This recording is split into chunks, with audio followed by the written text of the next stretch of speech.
Voilà, bonjour, je suis Dr Aka Félix, hygiéniste naturothérapeute. Ce jour, je voudrais vous parler d'un des fléaux en matière de santé, le diabète. Le diabète, il y a deux sortes de diabète. Il y a le diabète sucré, ce qu'on appelle le diabète métabolique, et puis il y a le diabète insipide, donc on pourrait dire diabète non sucré. On retrouve à peu près les mêmes signes, mais c'est un problème inversé. Alors, pour le diabète sucré, le diabète métabolique, évidemment, c'est de cela qu'on parle dans tous les hôpitaux, c'est de cela qu'on parle dans toutes les conférences où les gens viennent parler de métabolisme, parlent de diabète. Ce que moi je voudrais partager ici, c'est comment moi je fais pour aider les diabétiques. Lorsque le diabétique va à l'hôpital, va dans une clinique et qu'il constate qu'il fait beaucoup pipi, le praticien là-bas est habilité à faire toutes les analyses qu'il faut. Il va contrôler la glycémie. La glycémie, c'est la quantité de sucre dans le sang, de glucose dans le sang. Si la normale des références internationales habituelles, c'est quoi? 0,60 g par litre jusqu'à 1,10 g par litre. Si vous êtes à 1, vous êtes dans les normes. Si vous êtes à 0,70, vous êtes dans les normes. On donne des valeurs référentielles. Et si vous êtes dans ces normes-là et que vous avez d'autres problèmes, en tant qu'homme, en ce moment-là, il faudrait, si vous avez passé 50 ans, il faudrait voir peut-être l'andrologue qui va s'occuper de savoir s'il y a des problèmes au niveau de la prostate ou bien au niveau du fonctionnement de la vessie et tout ça.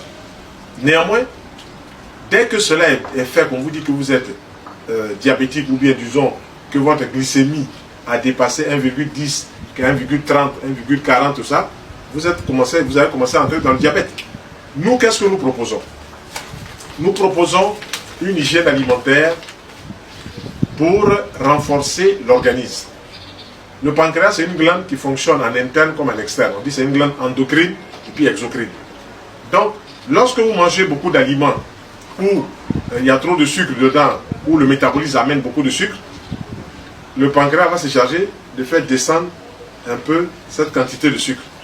Lorsque aussi vous mangez certains aliments et que votre organisme n'en a pas suffisamment, le pancréas va fabriquer encore des éléments pour que le sucre monte un peu. Donc c'est une machine extraordinaire. Alors, dans la démarche que nous proposons, petit déjeuner, on propose quoi? On propose des fruits. Oui, il y a des gens qui vous disent que les fruits c'est pas bon. Qu'est-ce qui n'est pas bon? Ce n'est pas bon lorsque on mange des fruits sur du foutou. Ce n'est pas bon lorsqu'on mange des fruits sur la viande. Ce n'est pas bon lorsqu'on mange des fruits sur la tchéké. Ce n'est pas bon lorsqu'on mange des fruits sur un aliment cuit. Si on mange les fruits en dehors des aliments cuits, il n'y a pas de problème. Il n'y a pas de problème. Je l'expérimente depuis 65 ans. Voilà, je mange mes fruits, ou du moins depuis 41 ans, je pratique depuis 41 ans. Je mange mes fruits, je ne mange pas mes fruits sur des aliments cuits. Mes fruits ne doivent pas être considérés comme des desserts. Voilà, ça ne dessert rien du tout. De toute façon, ça ne dessert rien du tout. Il faut plutôt voir les fruits comme des aliments au même titre que les autres. Mais c'est que la particularité des fruits, c'est qu'ils contiennent de bonnes vitamines, contiennent de bons sels minéraux et contiennent de bons oligo-éléments. À l'état cru, donc à l'état vivant, donc à l'état physiologique. Si on mange les fruits comme petit déjeuner et qu'on introduit des laits végétaux, lait de souchet ou tchongon, lait d'arachide ou bien lait de soja, sans mettre du sucre dedans, quand on boit cela, on va aider le corps à rééquilibrer le pancréas. On va aider le corps à mieux digérer. On va aider le corps à mieux fonctionner. Si on rentre dans cette démarche-là, c'est bon. Mais si on reste dans la démarche classique qui nous a amené à ce diabète-là, par exemple le matin, café au lait, pain, beurre, sucre, ou bien à tchéké, poisson, on ne met même pas d'oignon dessus, même pas de légumes, ou bien on va prendre des galettes bofloto avec une bouillie, ça, c'est sûr qu'on peut préparer le terrain pour un diabète. Donc nous, notre approche, c'est de manger, pour les diabétiques, de manger des fruits mûrs, variés, au choix et à volonté. Il y a des gens qui ont fait des expériences dans certains hôpitaux ici à Abidjan, sur les diabétiques à qui on a fait manger des fruits, et rien que des fruits et des légumes, et leur taux de sucre a descendu. Donc, immédiatement, on ne pourrait pas dire que les fruits sont responsables du diabète.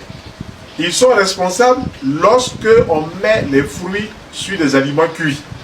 Et lorsqu'on fait des mélanges incompatibles, comme foutou, viande, ou bien attiéké, poisson, et on ne met pas de légumes crus. Alors, à ce moment-là, la digestion de ces deux aliments est assez compliquée. La biochimie est très compliquée. D'un côté, le foutou va demander des sucres amylacés, la viande va demander des acides forts, ce qui n'est pas possible en même temps. Quelquefois, on a mangé à midi jusqu'à 14h, 15h, l'aliment est toujours dans l'estomac, parce que l'organisme n'a pas trouvé les sucres nécessaires pour digérer cela. Or, il faut des sucres pour digérer. On dit l'alimentation est faite de molécules, la digestion est faite d'enzymes. Si ces enzymes-là, ces sucres-là ne sont pas créés, ou ne sont pas fabriqués par rapport à ce qu'on a mis dans le corps, l'aliment reste là. Et il commence à putréfier. Et s'il putrefie, il commence à pourrir, ça n'aura plus la même direction. Donc voilà ce que nous proposons au petit déjeuner.